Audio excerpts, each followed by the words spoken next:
السلام عليكم ورحمة الله وبركاته.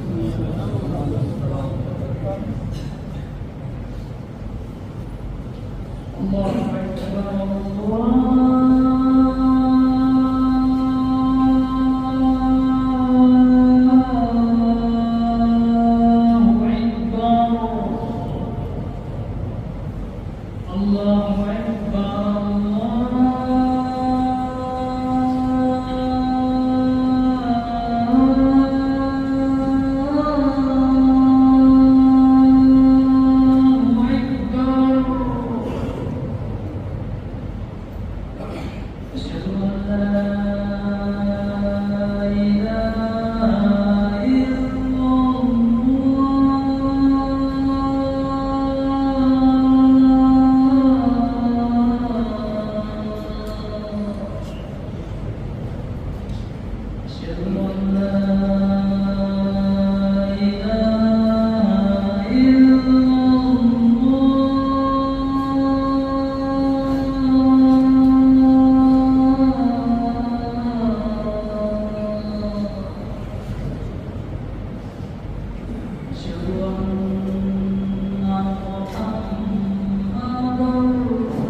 الحمد لله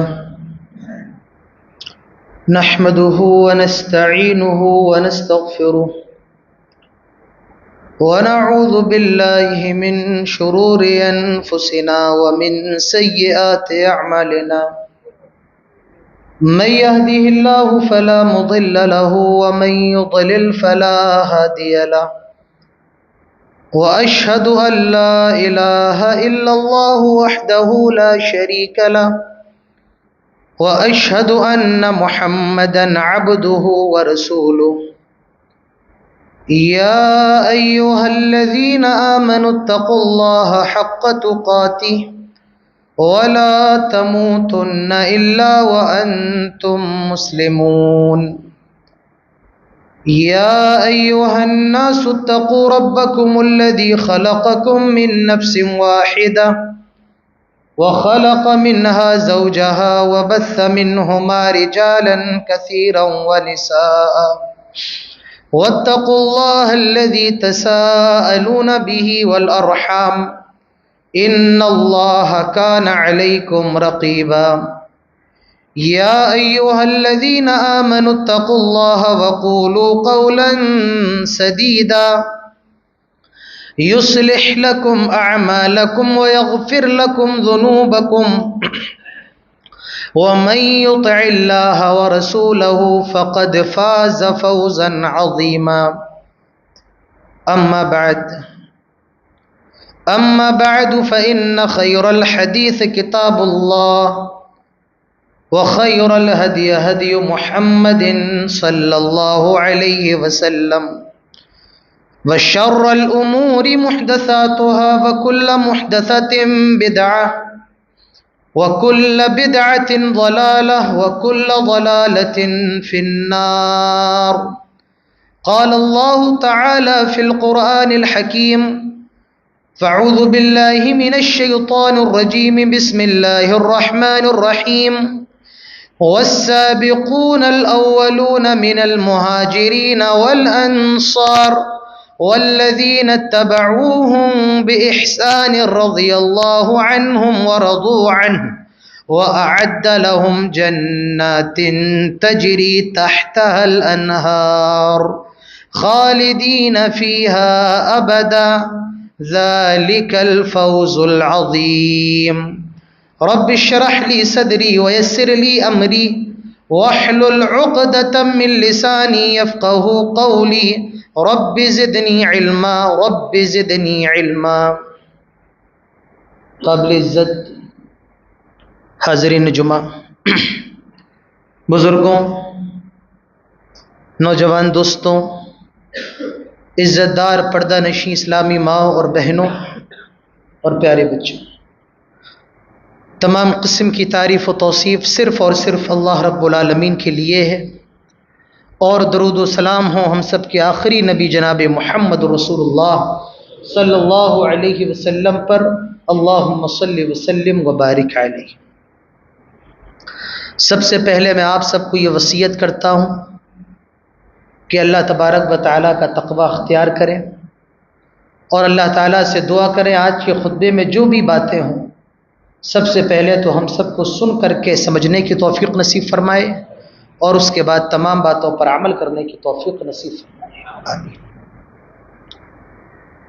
آج کے خطبے میں میرا موضوع ایک عظیم ہستی ہے جس کو ہم میں سے ہر چھوٹا اور بڑا بخوبی جانتا ہے. آج کے خطبے میں میں جس ہستی کا مختصر سا ذکر کرنا چاہتا ہوں آپ کے سامنے، وہ ہستی وہ ہے جو انبیاء علیہم الصلاۃ والسلام کے بعد سب سے افضل ہے. آج کے خطبے میں جس کا ذکر کروں گا وہ ہستی ہے جو جناب محمد رسول اللہ صلی اللہ علیہ وسلم کے اوپر سب سے پہلے ایمان لے کر کے آئی. آج کے خطبے میں جس ہستی کا ذکر کروں گا اس ہستی نے اسلام ہی نہیں بلکہ زمانے جاہلیت میں بھی کبھی شراب کو ہاتھ نہیں لگایا. آج کے خطبے میں جس عظیم الشان ہستی کا ذکر کروں گا اسلام ہی نہیں کبھی زمانے جاہلیت میں بھی انہوں نے بتوں کے سامنے سجدہ نہیں کیا. آج میں جس ہستی کا ذکر کروں گا وہ عظیم الشان ہستی وہ ہستی ہے جس کے بارے میں اللہ رب العالمین نے قرآن کے اندر نص نازل فرمائی ہے کہ وہ میرے نبی صلی اللہ علیہ وسلم کے صحابی ہیں. ثانی اثنین اذ ہما فی الغار اذ یقول لصاحبہ لا تحزن ان اللہ معنا، اور وہ ہیں نبی اکرم صلی اللہ علیہ وسلم کے دوست حضرت ابو بکر صدیق رضی اللہ عنہ. آج کے مختصر سے خطبے میں اس عظیم الشان صحابی کی سیرت کو ہم جاننے کی کوشش کریں گے. حضرت ابو بکر صدیق رضی اللہ عنہ کا اصل نام عبداللہ بن عثمان بن عامر ہے، اور ان کی کنیت ابو بکر ہے جس نام سے یہ زیادہ مشہور ہوئے ہیں، اور ان کے باپ کی کنیت ابو قحافہ تھی جو ابو قحافہ کے نام سے بڑے مشہور ہوئے ہیں۔ یہ اللہ کے نبی صلی اللہ علیہ وسلم کے تب سے دوست ہیں جب اللہ کے رسول نبی نہیں بنائے گئے تھے، پیغمبر نہیں بنائے گئے تھے۔ یہ اسلام کب لے کر کے آئے؟ اللہ کے نبی صلی اللہ علیہ وسلم کو جب رسول بنایا گیا اور آپ نے لوگوں کو ایک اللہ کی طرف، ایک معبود کی عبادت کی دعوت دی، تو لوگ حضرت ابو بکر صدیق رضی اللہ عنہ کے پاس گئے اور کہا ابو بکر کیا تمہارے دوست دیوانے ہو گئے؟ کیا تمہارے ساتھی محمد پاگل ہو گئے ہیں صلی اللہ علیہ وسلم؟ کہا کیا معاملہ کیا ہے، کیا ماجرا ہے؟ کہا وہ تمام لوگوں کو صرف ایک معبود کی عبادت کی طرف بلا رہے ہیں، اور وہ یہ کہتے ہیں کہ انہیں اللہ تعالیٰ کا رسول بنایا گیا ہے۔ حضرت ابو بکر صدیق رضی اللہ عنہ مسجد حرام کے اندر آئے، دیکھا کہ پیارے نبی صلی اللہ علیہ وسلم بیٹھے ہوئے ہیں۔ کہا آئے محمد، مجھے آپ کے بارے میں ایک چیز معلوم چلی ہے۔ کیا معلوم چلا ہے؟ مجھے آپ کے بارے میں یہ معلوم چلا ہے کہ آپ لوگوں کو ایک دین کی طرف دعوت دے رہے ہیں، ایک معبود کی طرف بلا رہے ہیں۔ اللہ کے نبی صلی اللہ علیہ وسلم نے فرمایا آئے ابو بکر، تمہیں جو معلوم چلا وہ صحیح معلوم چلا ہے۔ اللہ تبارک و تعالیٰ نے مجھے رسول بنایا ہے اور مجھے ڈرانے والا، خوشخبری بنانے والا بنا کر کے بھیجا ہے۔ میں حضرت ابراہیم علیہ السلام کی دعا کا مصداق ہوں۔ ہاں، اللہ تعالیٰ نے مجھے نبی بنایا ہے۔ حضرت ابو بکر نے فرمایا آئے محمد، میں نے آپ کو کبھی جھوٹ بولتے ہوئے نہیں دیکھا ہے، میں نے آپ کو کبھی دھوکہ دیتے ہوئے نہیں دیکھا ہے، میں نے ہمیشہ آپ کو سچ پر قائم دیکھا ہے۔ اگر آپ اللہ کے رسول ہیں تو آپ صحیح کہہ رہے ہیں، اپنا ہاتھ بڑھائیں۔ نبی اکرم صلی اللہ علیہ وسلم نے ہاتھ بڑھایا، حضرت ابو بکر نے ان کے ہاتھ کو پکڑ کر بیعت فرمائی اور کہا کہ میں گواہی دیتا ہوں اللہ کے سوا کوئی معبود نہیں ہے اور آپ اس کے بندے اور رسول ہیں۔ سب سے پہلے ایمان لانے والوں میں حضرت ابو بکر صدیق، اور ان کو رسول سے محبت کتنی تھی، پیار کتنا تھا۔ ارے حضرت ابو بکر یہ وہ تھے جنہوں نے رسول سے کہا اللہ کے نبی چھپ کے آپ دین کی طرف نہ بلائیں، علی الاعلان لوگوں کو دین کی دعوت دیں۔ اللہ کے نبی صلی اللہ علیہ وسلم نے فرمایا ابا بکر انا قلیل، ابو بکر ہم تو تھوڑے ہیں، ابھی علی الاعلان دعوت دیں گے تو حالات ہمارے لیے مناسب نہیں۔ حضرت ابو بکر صدیق رضی اللہ عنہ نے ضد کی، اللہ کے نبی صلی اللہ علیہ وسلم حضرت ابو بکر کی بات مان گئے اور آپ خانہ کعبہ کے اندر جاتے ہیں، جتنے بھی لوگ مسلمان ہیں وہ بھی خانہ کعبہ کے اندر موجود ہیں۔ حضرت ابو بکر اٹھ کر کے کھڑے ہوئے اور انہوں نے تقریر شروع کی اور لوگوں کو اسلام کی طرف بلایا۔ ایک اللہ کی طرف کہاں بلا رہے ہیں؟ مشرکوں کے گڑھ میں کھڑے ہو کر کے تقریر کر رہے ہیں، آسان بات نہیں ہے۔ سامنے تمام معبود ہیں اور ایک اللہ کی طرف دعوت دے رہے ہیں۔ جب کافروں نے یہ دیکھا، مشرکین مکہ نے دیکھا، سارے مشرکین مکہ مسلمانوں کے اوپر ٹوٹ پڑے اور حضرت ابو بکر صدیق جو کھڑے ہو کر تقریر کر رہے تھے ان کو اتنا مارا۔ ایک کافر تھا، اس کا نام تھا عتبہ ابن ربیعہ، اس نے حضرت ابو بکر صدیق کے چہرے پہ مارا اور ناک پر مارا، یہاں تک کہ چہرہ بگڑ گیا، ناک ٹوٹ گئی، یہاں تک کہ بے ہوش ہو کر کے گر پڑے۔ حضرت ابو بکر کے خاندان والے بنو تمیم کو معلوم چلا، دوڑ کر کے آئے، دیکھا بے ہوش پڑے ہیں، اٹھایا اور گھر لے کر کے گئے۔ لکھنے والوں نے لکھا ہے سب لوگ یہ سمجھ چکے تھے اب ابو بکر کے بچنے کی کوئی امید نہیں ہے، اب تو یہ بس ان کو موت ہی آنی، حالات ایسے ہیں۔ بنو تمیم نے یہ اعلان بھی کر دیا تھا اگر ابو بکر مر گئے تو ہم عتبہ ابن ربیعہ کو ابو بکر کے بدلے قتل کریں گے۔ پورا دن گزر گیا، حضرت ابو بکر صدیق رضی اللہ عنہ کو ہوش نہیں آیا۔ شام ہوئی، تھوڑا سا ہوش آیا، آنکھ کھولی اور سب سے پہلا سوال یہ بتاؤ کہ محمد کا کیا حال ہے صلی اللہ علیہ وسلم۔ خاندان والے کہنے لگے آئے ابو بکر کیا تو دیوانہ ہو گیا ہے؟ اسی محمد کی وجہ سے تجھے مار پڑی ہے، آج تیری یہ حالت ہے اور تو سوال بھی اسی کے بارے میں کر رہا ہے۔ حضرت ابو بکر نے فرمایا مجھے پہلے یہ بتاؤ حضرت محمد رسول اللہ صلی اللہ علیہ وسلم کا کیا حال ہے؟ خاندان والوں نے ان کی ماں سے کہا ہم تو جا رہے ہیں، اب تم ان کا خیال رکھو، کھانا وغیرہ کھلا دینا۔ ماں نے کہا میرے بچے کھانا تو کھا لے، کہا جب تک مجھے یہ معلوم نہیں چلے گا کہ محمد رسول اللہ صلی اللہ علیہ وسلم کا کیا حال ہے، تب تک میں کوئی لقمہ بھی نہیں کھاؤں گا۔ اسی طریقے سے رات گزر گئی۔ بس ایک ہی سوال، محمد رسول اللہ صلی اللہ علیہ وسلم کا کیا حال ہے؟ ماں نے کہا بیٹا مجھے تیرے دوست کے بارے میں خبر نہیں ہے۔ حضرت ابو بکر نے فرمایا ایسا کرو ام جمیل بنت خطاب کے پاس جاؤ، انہیں ضرور معلوم ہوگا کہ اللہ کے نبی کہاں ہیں اور آپ کا کیا حال ہے۔ حضرت ابو بکر کی ماں ام الخیر رضی اللہ عنہا بھی مسلمان نہیں ہے، ام جمیل بنت خطاب کے پاس گئیں اور کہا کہ یہ بتاؤ کہ محمد کہاں ہیں۔ حضرت ام جمیل کو معلوم تھا بھی یہ مسلمان نہیں ہے، اسی لیے انہوں نے نہیں بتایا اور یہ کہا میں ابو بکر سے ملنا چاہتی ہوں، پہلے مجھے ابو بکر سے ملاؤ۔ ٹھیک ہے، حضرت ابو بکر کی ماں ان کو لے گئی اور جب انہوں نے حضرت ابو بکر کی حالت دیکھی چیخ نکل پڑی، آئے ابو بکر تیرے اوپر حملہ کرنے والوں کو اللہ تعالیٰ غارت فرمائے۔ حضرت ابو بکر نے بھی یہی سوال کیا پہلے یہ بتاؤ کہ محمد رسول اللہ صلی اللہ علیہ وسلم کا کیا حال ہے؟ کہ الحمدللہ وہ ٹھیک ہے۔ کہاں ہے؟ کہاں دار ارقم میں موجود ہے؟ کہا مجھے محمد رسول اللہ صلی اللہ علیہ وسلم سے ملنا ہے، پیروں میں طاقت نہیں ہے، ہاتھوں میں جان نہیں ہے۔ ماں نے کہا ٹھیک ہے میں لے کر کے چلتی ہوں۔ اپنی ماں کا سہارا لیا، ام جمیل بنت خطاب کا سہارا لیا اور دار ارقم میں پہنچے۔ جناب محمد رسول اللہ صلی اللہ علیہ وسلم نے حضرت ابو بکر کو آتا ہوا دیکھا، آپ نے اپنے گلے سے لگا لیا، آپ کی چیخ نکل پڑی، صحابہ بھی آپ کے گلے سے لگ گئے۔ حضرت ابو بکر نے فرمایا اے اللہ کے نبی یہ میری ماں ہے، یہ ام الخیر ہے، اب یہ اسلام لے کر کے نہیں آئی ہیں، آپ ان کو اسلام کی دعوت دیجئے۔ اللہ کے نبی نے انہیں اسلام کی دعوت دی اور ان کی ماں نے بھی وہیں پر اسلام قبول کر لیا۔ یہ ابو بکر ہیں جنہوں نے سب سے پہلے اسلام کی تبلیغ کھلم کھلا کی، یہ ابو بکر ہیں جنہوں نے اسلام کے لیے مار کھائی، یہ ابو بکر ہیں جنہوں نے محمد رسول اللہ صلی اللہ علیہ وسلم کو جب تک دیکھا نہیں ایک لقمہ بھی نہیں کھایا۔ یہ حضرت ابو بکر صدیق رضی اللہ عنہ، ان کی فضیلت کیا ہے، ان کا مقام کیا ہے؟ یہ وہ صحابی ہیں جن کو پیارے رسول صلی اللہ علیہ وسلم نے دنیا کے اندر جنت کی بشارت دے دی تھی۔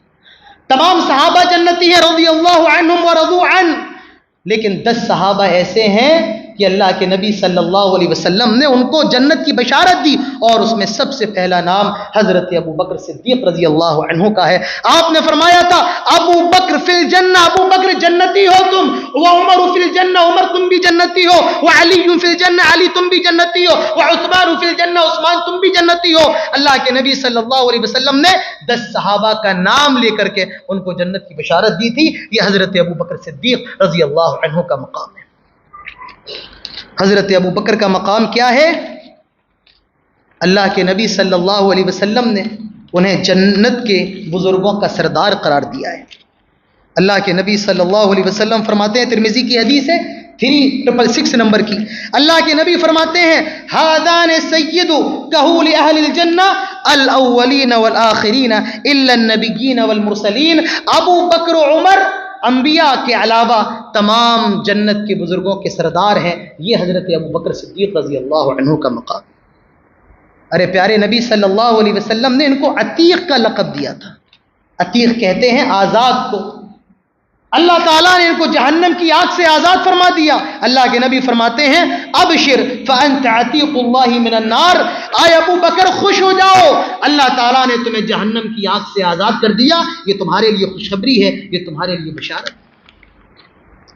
حضرت ابو بکر کا مقام، ارے یہ وہ صحابی ہیں، یہ وہ مسلمان ہیں جن کو جنت کے 8 دروازوں سے پکارا جائے گا۔ جنت میں داخل ہونا ہی کتنی بڑی کامیابی ہے۔ اس صحابی کو تو 8 دروازوں سے پکارا جا رہا ہے۔ حدیث دیکھیے، بخاری کی حدیث ہے 1897 نمبر کی۔ اللہ کے نبی صلی اللہ علیہ وسلم فرماتے ہیں فمن کان من اہل الصلاۃ دعی من باب الصلاۃ، جو نماز پڑھنے والا ہوگا اسے باب الصلاۃ سے بلایا جائے گا۔ ومن کان من اہل الجہاد دعی من باب الجہاد، جو جہاد کرنے والا ہوگا اسے باب الجہاد سے بلایا جائے گا۔ جو صدقہ کرنے والا ہوگا اسے باب الصدقہ سے بلایا جائے گا۔ روزے دار کو ریان نام کے دروازے سے بلایا جائے گا، سارے صحابہ موجود ہیں۔ حضرت ابو بکر صدیق کہنے لگے آئے اللہ کے نبی، کیا کوئی ایسا بھی ہوگا جن کو جنت کے 8 دروازوں سے پکارا جائے؟ مسئلہ یہی ہے، ہماری ساری محنت دنیا کے لیے ہوتی تھی اور صحابہ کی ساری محنت جنت کے لیے ہوتی تھی۔ ہم دنیا کے دیوانے تھے، وہ جنت کے دیوانے تھے۔ ہم دنیا کے لالچی، وہ جنت کے مستانے تھے۔ ہم میں اور ان میں فرق یہ، بڑے عقل مند لوگ تھے، اپنی جانوں کا سودا کر کے چلے گئے اور جنت اپنے نام کروا۔ آئے اللہ کے نبی، کیا کوئی ایسا بھی ہوگا جس کو جنت کے 8 دروازوں سے پکارا جائے؟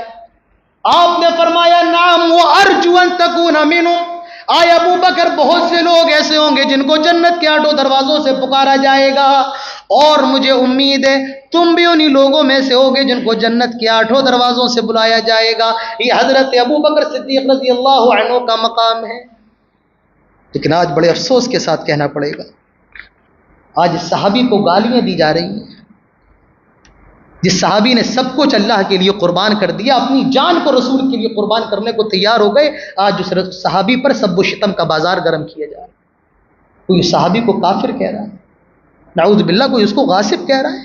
میرے بھائیوں، یاد رکھیے، اس صحابی سے محبت کرنا یہ ہمارے ایمان کا حصہ ہے۔ اس صحابی سے پیار کرنا یہ ہمارے ایمان کا جز ہے۔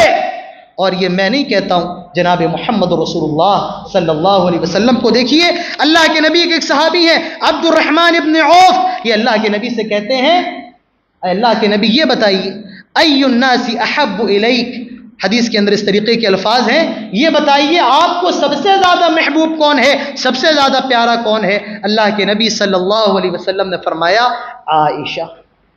صحابی نے کہا اللہ کے رسول، عورتوں میں نہیں مردوں میں آپ کو سب سے زیادہ محبت کس سے ہے؟ اللہ کے نبی نے فرمایا ابوہا، اس کا باپ۔ جس سے رسول محبت کرے اس سے ہم محبت کیوں نہ کریں، جس سے رسول پیار کرے ہم اس سے پیار کیوں نہ کریں۔ یاد رکھیے، جس سے رسول کو پیار ہے اس سے ہمیں بھی پیار ہے، جس کے رسول کے دل میں جس کے لیے جگہ ہے ہمارے دل میں بھی اس کے لیے بے انتہا جگہ ہے۔ تو یہ حضرت ابو بکر صدیق رضی اللہ عنہ کا مقام ہے۔ حضرت علی رضی اللہ عنہ کے بیٹے ہیں محمد بن علی الحنفیہ، ان کی ماں قبیلہ حنیف سے تھی۔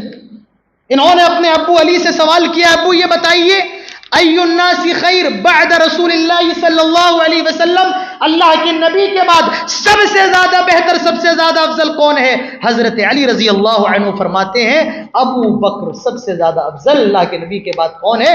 ابو بکر ہے۔ اور کون کہہ رہا ہے؟ اللہ کے نبی صلی اللہ علیہ وسلم کے داماد کہہ رہے ہیں۔ کون کہہ رہا ہے؟ حضرت علی کہہ رہے ہیں، جن کے بارے میں پروپیگنڈا کیا جاتا ہے کہ حضرت ابو بکر صدیق رضی اللہ عنہ نے نعوذ باللہ حضرت علی کی خلافت پر قبضہ کیا، حضرت علی کی خلافت چھینی۔ حضرت علی خود کہہ رہے ہیں کہ سب سے بہتر نبی اکرم صلی اللہ علیہ وسلم کے بعد ابو بکر ہے۔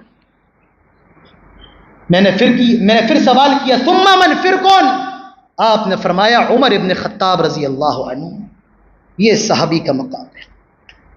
اور کیا کہا جائے، ماننے کے لیے نبی کی ایک حدیث بھی کافی ہے، اور نہ ماننے کے لیے کتاب کھول کے بیٹھ جاؤ تب بھی نہ ماننے والے نہیں مانیں گے۔ ماننے کے لیے قرآن کی ایک آیت کافی ہے، اور نہ ماننے والوں کے لیے پورا قرآن پڑھ دو تب بھی اللہ تبارک و تعالیٰ ان کو ہدایت نہیں دیتا ہے۔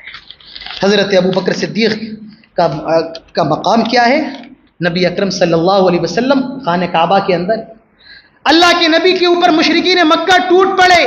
حضرت ابو بکر کو خبر ملی، آئے دوڑے دوڑے اللہ کے نبی سے لوگوں کو ہٹایا اور فرمایا اتقتلون رجلا ان یقول ربی اللہ، آئے لوگوں تم اس آدمی کو مار رہے ہو جو یہ کہتا ہے کہ میرا رب اللہ ہے، تم بس اس جرم کی وجہ سے اس کو مار رہے ہو۔ یہ حضرت ابو بکر کہا۔ ارے ابو بکر وہ صحابی ہیں، میرے نبی صلی اللہ علیہ وسلم کی ہجرت کے سفر میں یہ ساتھ میں رہے۔ حضرت ابو بکر نے ہجرت کے لیے سامان تیار کر لیا، نبی اکرم صلی اللہ علیہ وسلم آئے، فرمایا ابو بکر انتظار کرو، مجھے بھی ہجرت کی اجازت مل جائے گی۔ اور جب اللہ کے نبی صلی اللہ علیہ وسلم کو ہجرت کی اجازت مل گئی تو اللہ کے نبی صلی اللہ علیہ وسلم تڑکے دوپہر میں حضرت ابو بکر کے گھر آئے اور کہا ابو بکر مجھے ہجرت کی اجازت دے دی گئی ہے، میں ہجرت کرنے والا ہوں۔ حضرت ابو بکر نے فرمایا کہ میں بھی، آپ نے فرمایا ہاں تم بھی، اور نبی نے صحابی کے ساتھ ہجرت فرمائی۔ اور اس سے بلند مقام اس صحابی کا کیا ہوگا؟ ارے جس نے رسول کے لیے، رسول کی نیند کے لیے ہلنا بھی گوارا نہیں کیا، حضرت ابو بکر پہلے غار ثور کے اندر داخل ہوئے، جتنے بھی سوراخ تھے اپنے تہمت کو پھاڑ کر کے بند کر دیے، لیکن 2 سوراخ باقی رہ گئے، اور اس میں اپنا پیر لگایا۔ اللہ کے نبی صلی اللہ علیہ وسلم سے فرمایا اب آپ تشریف لے آئیے۔ اللہ کے نبی تشریف لے آئے، آپ نے حضرت ابو بکر کی ران پر سر رکھا، سو گئے، لیکن جو سوراخ میں حضرت ابو بکر نے اپنا پیر لگایا ہوا تھا اس کے اندر کوئی موذی زہریلا جانور تھا، اس نے ڈنک مارا، حضرت ابو بکر تڑپ اٹھے لیکن ہلے نہیں، کہیں میرے نبی جناب محمد رسول اللہ صلی اللہ علیہ وسلم کی نیند نہ کھل جائے۔ جسم نے تو درد برداشت کر لیا لیکن آنکھیں نہیں کر پائیں۔ ایک آنسو جناب محمد رسول اللہ صلی اللہ علیہ وسلم کے چہرے پر گرا، آپ نے آنکھ کھولی، فرمایا ابو بکر تمہاری آنکھوں میں آنسو کیسے ہیں؟ کہا اللہ کے نبی کسی موذی جانور نے ڈنک مارا ہے۔ آپ نے اپنا لعاب نکالا اور وہاں پر رکھ دیا، حضرت ابو بکر کا وہ زخم صحیح ہو جاتا ہے۔ قرآن میں اللہ تعالیٰ فرماتا ہے ثانی اثنین اذ ہما فی الغار اذ یقول لصاحبہ لا تحزن ان اللہ معنا، اور جب دونوں لوگ غار کے اندر تھے، ایک اپنے صحابی سے کہہ رہا تھا غم نہ کرو اللہ تعالیٰ ہمارے ساتھ ہے۔ اللہ نے قرآن میں حضرت ابو بکر کے بارے میں فرمایا یہ اللہ کے نبی کے صحابی ہیں، اللہ کے نبی کے ساتھی ہیں حضرت ابو بکر۔ اس صحابی نے سب کچھ قربان کر دیا۔ حضرت عمر فاروق کہتے ہیں میں اپنے گھر کا آدھا مال لے کر کے آ گیا، اور یہ اپنے گھر کا میں بھی آدھا گھر کا سامان لے کر کے آ گیا، حضرت ابو بکر بھی لے کر کے آ گیا۔ اللہ کے نبی نے مجھ سے پوچھا ابو عمر کیا چھوڑ کے آئے ہو گھر پر؟ کہا اللہ کے نبی آدھا چھوڑ کے آیا ہوں، آدھا لے آیا۔ حضرت ابو بکر سے پوچھا ابو بکر آپ کیا چھوڑ کے آئے ہیں؟ کہا اللہ کے نبی جھاڑو مار کے لے آیا، اللہ اور اس کے رسول کی محبت کو چھوڑ کر کے آیا۔ یہ ابو بکر ہے، ان کے تقوی کا کیا حال ہے؟ ایک غلام آیا، کچھ کھانے کا آئٹم، کوئی کھانے کی چیز تھی، حضرت ابو بکر نے لیا، کھا گئے۔ غلام نے کہا میں جب بھی کھانے کی چیز لاتا آپ مجھ سے پوچھتے کہاں سے لائے ہو، لیکن آج آپ نے نہیں پوچھا۔ حضرت ابو بکر نے کہا میں بھوکا تھا اس لیے نہیں پوچھ پایا۔ اچھا یہ بتاؤ یہ لائے کہاں سے، لائے کہاں سے ہو؟ کہا میں نے زمانے جاہلیت میں کہانت کی تھی، کوئی مستقبل کی فیوچر کی بات بتائی تھی، کوئی بھوشیہ واڑی کی تھی، جبکہ مجھے اس کا علم نہیں ہے، میں نے جھوٹ بولا تھا اور وہ چیز پوری ہو گئی، تو انہوں نے خوشی کے طور پر مجھے مٹھائی وغیرہ دی تھی، میں وہ لے کر کے آیا۔ حضرت ابو بکر صدیق رضی اللہ عنہ نے اپنی انگلیاں حلق کے اندر ڈالی، اور حدیث کے الفاظ ہیں تب تک ڈالتے رہے جو کچھ پیٹ کے اندر تھا وہ باہر نہ آ گیا، اور اس کے بعد بھی یہ فرمایا اللہ میں نے جتنی کوشش کرنا تھی کر لی، اب جو بھی باقی ہے میں اس سے برات کا اظہار کرتا ہوں، اللہ جتنا میں نے کرنا تھا میں نے کیا، اور میں نے پوری کوشش کی، جو چیز میرے پیٹ میں گئی یہ حرام چیز وہ نکل آئے۔ یہ حضرت ابو بکر صدیق رضی اللہ عنہ تھے۔ ایک عورت اللہ کے نبی صلی اللہ علیہ وسلم کے پاس آئی، اللہ کے نبی صلی اللہ علیہ وسلم نے فرمایا بعد میں آنا۔ اس عورت نے سوال کیا اللہ کے نبی اگر آپ نہ ملے تو؟ اللہ کے نبی صلی اللہ علیہ وسلم نے فرمایا ان لم تجدنی فاتی ابا بکر، اگر تم مجھے نہ پاؤ تو ابو بکر کے پاس چلے جانا۔ یہ اس بات کی دلیل ہے نبی اکرم صلی اللہ علیہ وسلم نے اشارہ کر دیا تھا کہ میرے بعد خلیفہ حضرت ابو بکر صدیق رضی اللہ عنہ بنے گے۔ اللہ کے نبی بیماری کی وجہ سے مسجد میں نماز پڑھانے نہیں جا پا رہے ہیں، آپ نے فرمایا عائشہ اپنے باپ کو حکم دو میرے مصلی پہ کھڑا ہو جائے۔ حضرت عائشہ نے فرمایا اللہ کے نبی بڑے نرم دل ہیں، وہ تو قرآن پڑھتے پڑھتے رو دیتے ہیں، جب وہ آپ کے مصلی پر کھڑے ہو جائیں گے تو ان کا کیا حال ہوگا؟ آپ نے فرمایا یوسف کی والی عورتوں کی طرح گفتگو نہ کرو اور حکم دو ابو بکر کو میرے مصلی پہ کھڑا ہو جائے۔ نبی نے اپنی زندگی میں حضرت ابو بکر کو مصلی پہ کھڑا کیا۔ اللہ کے نبی نے اشارہ کر دیا تھا کہ میرے بعد خلافت کا حقدار ابو بکر صدیق رضی اللہ عنہ ہوں گے۔ جی تو چاہتا ہے حضرت ابو بکر کے فضائل پر اور گفتگو کی جائے، لیکن اب وقت مجھے اجازت نہیں دیتا ہے۔ اللہ تعالیٰ سے دعا کرتے ہیں اللہ تعالیٰ ہم سب کو صحابہ کے مقام و مرتبے کو سمجھنے کی توفیق نصیب فرمائے۔ اللہ تبارک و تعالیٰ ہم سب کو صحابہ کے طریقے پر زندگی گزارنے کی توفیق نصیب فرمائے۔ جس طریقے سے صحابہ نے دین کو سمجھا ہے اللہ تعالیٰ ہم سب کو بھی توفیق دے، ہم بھی اسی طریقے سے دین کو سمجھیں۔ جس طریقے سے صحابہ نے اپنا سب کچھ قربان کیا اللہ تعالیٰ ہمیں بھی توفیق دے، سچے دل سے ہم سب بھی قربانی کا جذبہ اپنے دلوں کے اندر پیدا کریں۔ میرے بھائیوں، اللہ تعالیٰ سے یہ بھی دعا کرے جہاں کہیں مسلمان پریشان ہیں اللہ تعالیٰ ان کی پریشانیوں کو دور فرمائے، جو بیمار ہیں ان کو شفائے کامل عاجل نصیب فرمائے، جو مقروض ہیں اللہ تبارک و تعالیٰ انہیں قرض کی ادائیگی کی توفیق نصیب فرمائے، جن کے کاروبار نہیں چل رہے ہیں اللہ ان کے کاروبار میں برکت نصیب فرمائے۔ اے اللہ جب تک ہم زندہ رہیں توحید پر رہیں اور جب ہمارا خاتمہ ہو تو ایمان پر ہو، آمین۔ اقول قولی ھذا واستغفر اللہ لی ولکم ولسائر المسلمین وما توفیقی الا باللہ وما علینا الا البلاغ وآخر دعوانا ان الحمد للہ رب العالمین۔